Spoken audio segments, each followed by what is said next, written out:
Hudson County View live at Uncut. I'm your host, not always a saint, but rarely a sitter, but a guy that has the mind of a certified winner, John R. Heinis, of course, with the latest and greatest in Hudson County news. So, quite a few things to talk about. Obviously, we were off last week. For one, some sad news out of the Peninsula City, of course, Bayonne. We saw two ranking officers for their police department pass away in the past 10 days. So we're going to inform you about what happened there. Obviously, our condolences to the department, to the city, and of course to the families as well. And in a similar vein, unfortunately, more sad news out of Colorado, that Club Q shooting. That was, of course, an LGBTQ nightclub. And we've heard from Hudson Pride Center, our local LGBTQ plus advocacy group, and they gave us their feelings. We want to give you an overview of how they feel and what's happening locally in light of that tragedy where 5 were killed and at least 25 injured. Back on the local front, we're going to talk a little Jersey City politics, as we often do. There was something out of Civic JC talking about double dipping, something that Mayor Fulop as councilman opposed, and they talked about how this is still ongoing in the current administration. So we're going to chat a little bit about that. We're also going to talk about a Hoboken murder suspect finally being arrested after about 2 months. This is the first homicide in the Mile Square City since August of 2020, so this one had a lot of media attention around it. We were the first to report on the arrest, and we're going to let you know about all the details there. And a little North Hudson action for you guys today. I'm joined with North Bergen Revenue and Finance Commissioner Julio Marenco, so we got a lot to chat about over there. So all that, maybe a little bit more, right after this word from our sponsors. Burns Brothers Memorials, Monuments, and Markers, 787 Tunley Avenue, Jersey City. Hudson County's only monument maker, serving all faiths and cemeteries. Design, studio, and large inventory on site. Cemetery inscriptions and custom orders welcome. Burns Brothers Memorials, Monuments, and Markers, 787 Tunley Avenue, just south of Secaucus Road. Craftsmanship that will last for all eternity. Burns Brothers, Jersey City, Albert H. Hopper, North Arlington. Visit us on the net. Stevens Jersey City Ford Certified Parts and Service, located at Route 440 and Communipaw Ave, is your #1 source for Ford and Lincoln automotive needs. We use certified Ford Motorcraft products to keep your Ford running in top shape. Motorcraft parts are backed with the Ford warranty, which includes a 2-year unlimited mileage guarantee. Our team will have the right Motorcraft part to ensure the best performance from your Ford or Lincoln. You can order in person at the parts counter or online. Let us help keep your Ford or Lincoln in the best shape at Stevens Jersey City Ford. Consumer Carpets, 3408 Kennedy Boulevard in the Jersey City Heights, your one-stop store for residential and commercial floor treatments, carpeting, linoleum, tiles, laminates, hardwood floors, area rugs, remnants, all major brands, all in stock. Free estimates, same-day installation. Consumer Carpets, it's savings, selection, installation. Credit cards and debit cards accepted. Financing available. Consumer Carpets, price to fit your budget, installation to fit your schedule. On the net at consumercarpets.com. Consumer Carpets, Jersey City, 201-792-2712. Hudson County View live at Uncut. John R. Heinis, and as I mentioned a few moments ago, today I'm joined with North Bergen Revenue and Finance Commissioner Julio Marenco. Commissioner, thanks for coming in. John, thank you for having me. Very welcome. Let me see if I can top you. But to be a guest to the host of the most, a reporter that reports a scoop, never poop.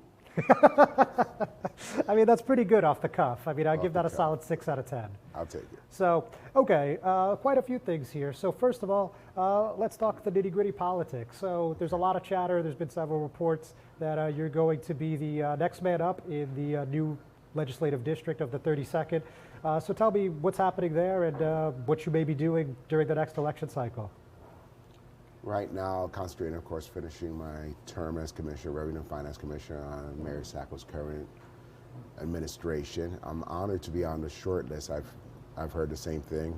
You always get, like I said, better scoops than everybody, but I'm honored to be on a short list, and if it comes to fruition, it's a great avenue and a great career path to helping more people. All right, fair enough. So look, obviously redistricting was not a happy time in North Bergen, needless to tell you. But, we got this situation where Senator Stack and Senator Sacco were both placed in the same district, the 33rd. And this was obviously not something that anybody saw coming. So as this was all unfolding and, the chips fell the way they fell, what's happening on your end? On our end, we're trying to figure out what's going on. It wasn't, something we saw coming until I don't think anybody in the state of New Jersey saw this coming. So we're the same as everybody else. We're reacting to it day by day. All right. Now, as far as running with Senator Stack, obviously it's been an interesting relationship between Union City and North Bergen over the past 2 decades or so. So, in the event that you do get the nod, tell us how you think you'd be able to collaborate with Senator Stack. I mean, if that were to happen, like I said, nothing's ever written in stone, and I'm serving as a commissioner. But it's amazing to me because you have 2 titans of constituent service and 2 guys that are 2 men that are very in love with their cities and their constituents. And while they have 100% different styles, you have the same mentality. It's represent your city and help every single constituent that you can. So it's a learning opportunity, and it's gonna be a crazy district because you also have 2 of the most efficient machines bringing out votes together at the same time for the same district. All right, a very glass half full perspective, but I can't dispute anything you just said there. So let's chat a little bit about what's happening in your township, North Bergen. So one thing that caught my eye, an area I know well, 85th and Bergen line, you guys are doing a redevelopment zone over there, right across the street from Braddock Park, actually. So tell us what you have planned and why you made this a priority, and also any other redevelopment opportunities that may be upcoming right in your neck of the woods. I like to call it smart development, and we have that area. It used to be a restaurant there, Mundo Latino, for years, and then it just fell fallow for quite a while. They closed their doors, and it was a huge eyesore, for lack of a better word. They knocked it down, and it was just a huge empty lot in the middle of Bergen, which is prime real estate for residents and businesses. So this will hopefully bring more residents, more businesses, and more life to that area that has just been sitting there doing an injustice to the residents of that area just by having an empty lot there that's boarded up with fencing on really great real estate. You're looking at the park, and from the park above it, you're looking at New York City views and North Bergen views. So it's a win-win for everybody. So is this going to be done with like Green Acres or state funding or county funding, or will this be partially through the taxpayer? How is this going to be financed? This is developers. Developers are pushing this through. They're going to make this happen. We're just very happy government watching it happen. Good government is good politics. So we're very happy that it's coming through. All right. Any other projects on the horizon in North Bergen that you'd like to highlight at this moment? Private industry-wise, there has been a lot of chatter. We seem to be on someone's target board as the place to be. No offense to all the other cities in the area, but it looks like North Bergen, our stable government, stable taxes, revenue and finance, gotta say stable taxes, clean streets, great police force and all that, make it very appealing to anyone that wants to build high-end or middle-income housing. And we have all the services that make very attractive for developers. Okay, very good. And now a little bit out of left field, but I'm sure you saw last night, as probably thousands did, there was this animal cruelty case coming out of, I believe that's 75th Street. It looks like you got a guy kicking a dog. The North Bergen police said they're investigating. Do you have any additional details for us at this time? I don't. I'd be remiss to tell you I have any more details. I mean, we all know animal cruelty does raise that extra level of attention from all residents, whether you're an animal lover or not. But animal lovers have that extra heightened love of, all their creatures. So we're still looking into it, and it's just a crazy situation that I would be remiss to comment on it without having all the details and making somebody look bad. Understandable. All right, Julio, don't go anywhere. Ladies and gentlemen, don't go anywhere. We're going to just take another break. We'll be right back. Good Friend Self-Storage in North Bergen, New Jersey is a fully climate-controlled facility equipped with state-of-the-art security, packing supplies, a Refer a Friend program, and multiple loading docks convenient for commercial use. Located just off of Route 3 at 4301 Tunnelly Avenue, Route 1 and 9.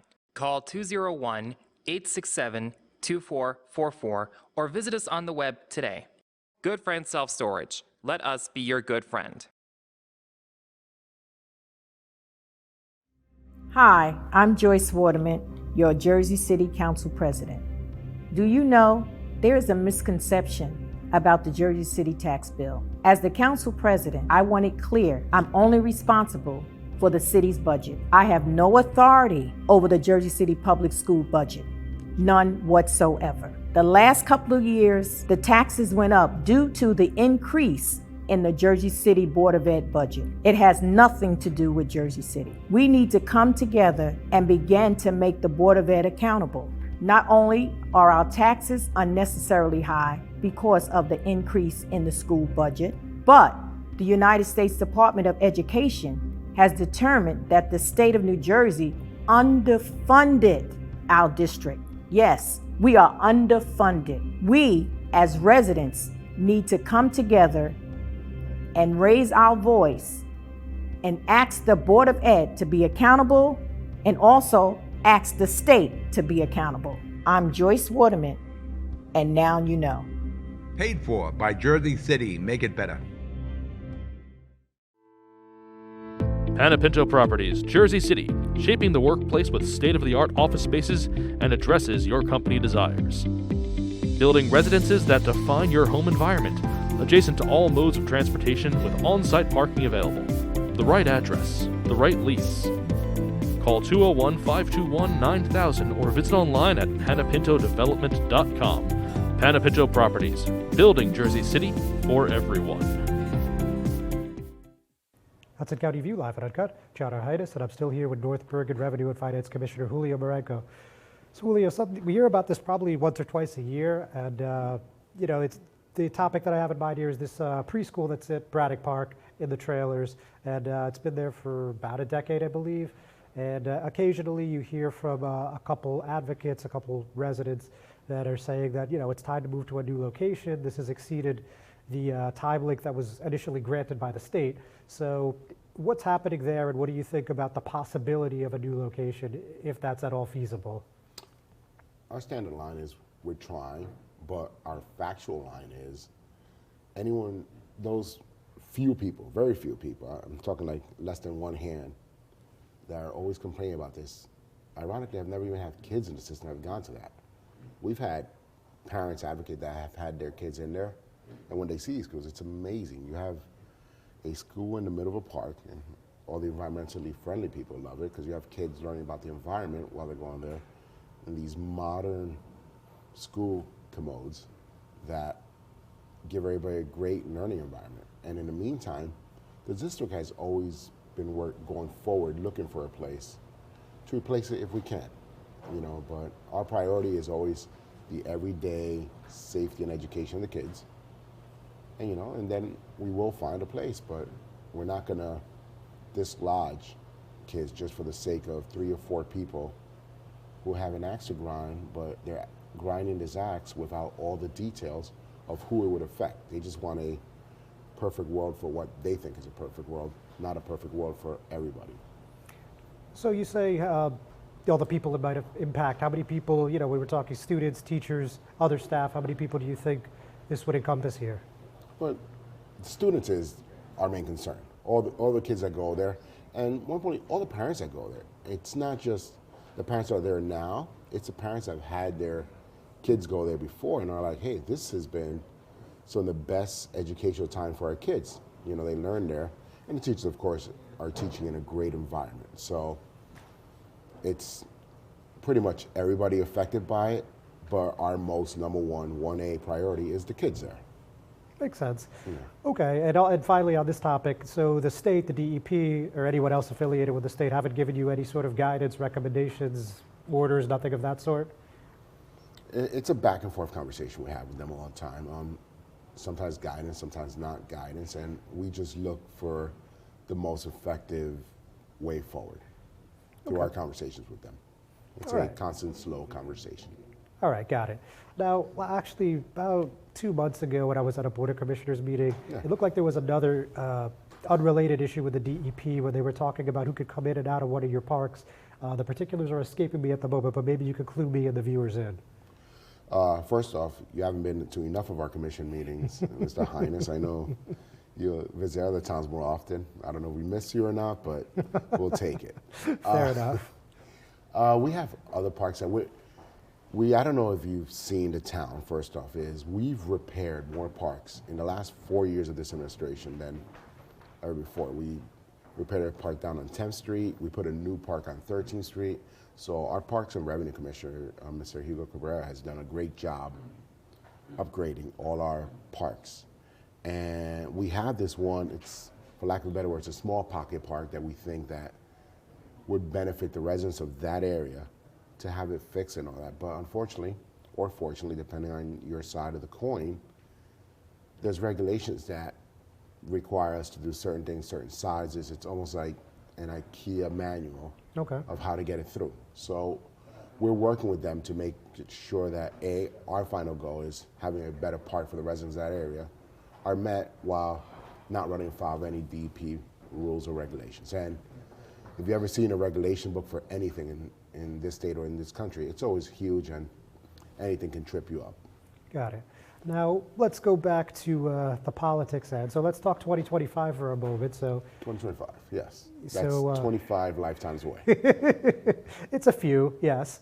Now, the Board of Commissioners Chair, who's also the new Hudson County Democratic Organization Chair, Anthony Veneri, and of course, State Senator and Mayor Sacco have both come out for Jersey City Mayor Steve Fulop for governor pretty clearly and pretty emphatically, I think I could say. Yes. So what do you think about his prospects at this point going forward? I mean, the first thing I'll tell you is he's our homegrown product. You don't produce a football player or a basketball player that goes through your system and then abandon them right before they get to the college or pro ranks. So he's our guy, and we're with him 100%. And he's already laying the groundwork. He is very active. He's been very smart about it. He hasn't declared yet, not to the best of my knowledge, but he's doing the right thing. He's making all the necessary relationships that get him starting line and then get him, I think currently the pole position for the governor's office.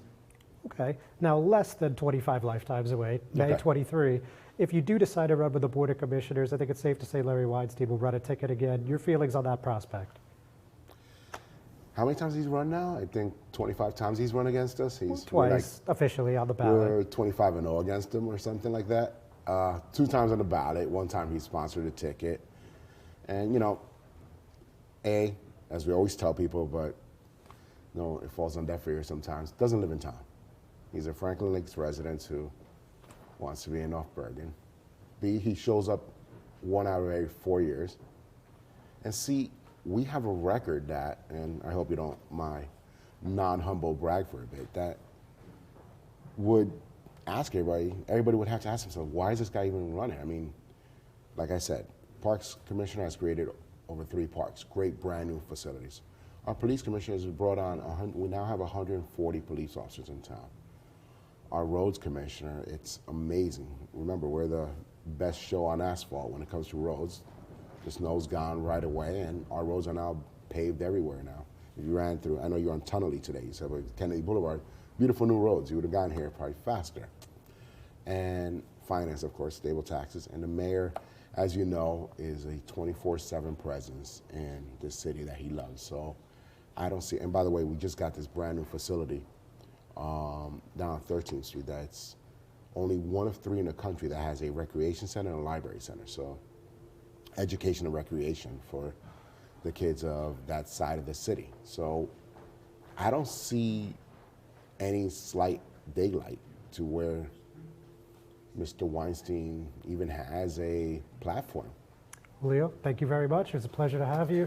Ladies and gentlemen, thanks for watching. We'll be back right after this break. Newport, the luxury waterfront community on the Hudson River, offers a quality of life you deserve in one of our many high-rise towers. With amenities such as the on-site Newport Path, light rail, Newport Town Square, 3 playgrounds, dog run, upscale restaurants, retail giants like Kohl's, JCPenney, Macy's, and Target.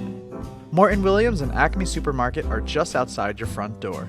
A health and fitness center, skating rink, and medical facilities are also on site. Enjoy the New York skyline from our waterfront and various parks. Manhattan is just 1 pass stop away, or quick ride through the Holland Tunnel. nursery and private elementary schools all on site. 12-screen movie theater at the Newport Center Mall. Looking to visit? Stay at the Westin or Marriott Hotel. For more information, visit us at newportnj.com. Make lasting memories to cherish forever. It's incredible. It's you, Newport. Live like you want. Not everyone celebrates the birth of a baby. You have options. Don't panic. New Jersey has safe havens for unwanted infants. Leave the baby with staff at any hospital, ER, police or fire station, or rescue squad. Call the number on your screen for safe haven locations or go to www.njsafehaven.org. No shame, no blame, no names. Safe Haven.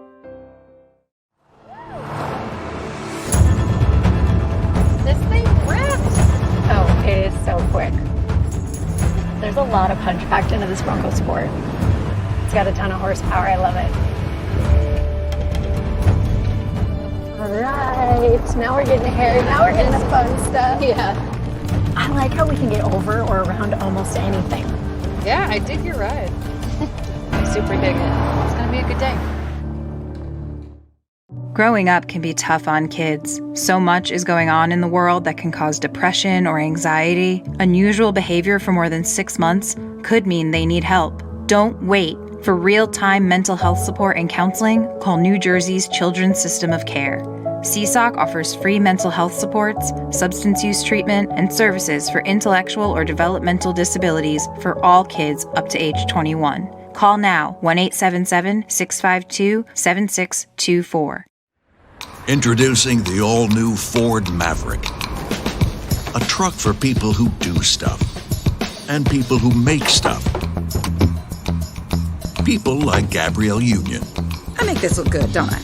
Who haul whatever they want to wherever they want. Like wood to build things made of wood with.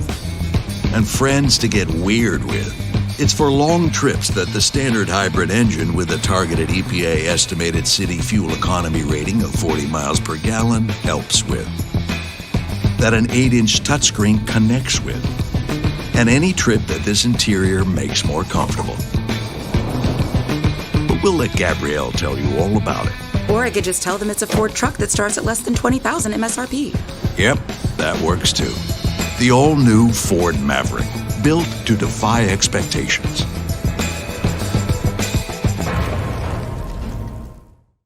Bring 150 around front, please. We designed the F-150 to be tough. And we delivered on towing and payload like you'd expect. We also made it smart, starting with an available hybrid powertrain. This engine also allows you to use your truck as a high-wattage generator. It's the kind of capability that a truck owner's really never had before. Hudson County View, live at Uncut, John R. Heinis. So let's talk a little bit about the Bayonne Police Department. Unfortunately, as you saw at the top of the program, I had to offer my condolences. In the past 10 days, we've seen 2 ranking officers pass away unexpectedly. The one that Mayor Jimmy Davis, who's a retired police captain himself, announced last night on Facebook that Sergeant Robert Skalski, a 24-year veteran of the department, has unexpectedly passed. So I'll read you the post.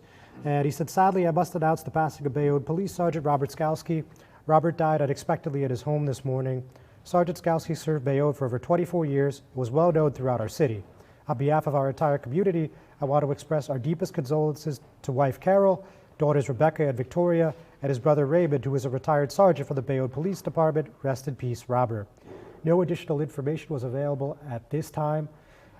As I noted, Police Captain Paul Jabalowitz, a 37-year veteran of the department, died suddenly on November 11th, the first line of duty death of the Peninsula City in the past 52 years. So again, very harrowing set of circumstances for the department. Thoughts and prayers, condolences to the family and to the city as a whole. So with that, we're going to move on and talk a little bit about what happened with this Club Q shooting. Obviously just a terrible, terrible tragedy. I wore my Garden State Equality band today just to show a little bit of love and support for the LGBTQ plus community. And the Hudson Pride Center, as many of you know, is a Jersey City-based LGBTQ plus advocacy center. in Hudson County. So we heard from their executive director, that's Elizabeth Stell, and in short, she said, we deserve to live our lives fully without fear of being attacked. And again, for those of you that possibly weren't up to speed on what happened at this club, we saw that there was a gunman, a 22-year-old gunman came in. He opened fire, 5 people dead and at least 25 injured. So again, just a very, very just horrible set of circumstances.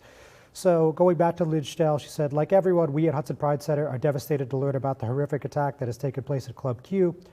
We deserve to feel safe. We deserve to feel loved. We deserve to feel accepted. We deserve to live our lives fully without fear of being attacked for being our authentic selves.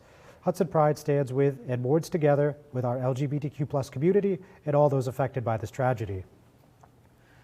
So, also notable for those of you who may have missed it, the shooting occurred on the eve of Sunday's Transgender Day of Remembrance and was allegedly committed by Anderson Lee Aldrich, who's 22 years old. He's facing 5 murder charges and 5 charges of committing a bias-motivated crime causing bodily injury and remains hospitalized due to unspecified injuries, the Associated Press reported. We've seen from other national news, I believe the Washington Post was the first to report, that the gunman was actually taken down by an Army veteran, and then one of the performers in the club stomped on him with high heels and incapacitated him before he could do any further damage. So a really just shocking set of circumstances here. But when we hear more in terms of the local reaction, we'll certainly let you know.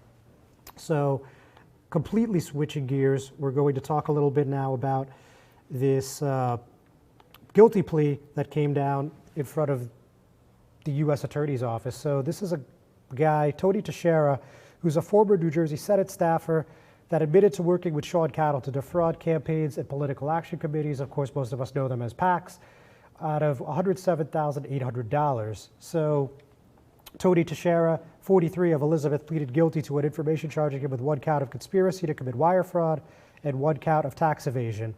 This was before U.S. District Judge John Michael Vasquez.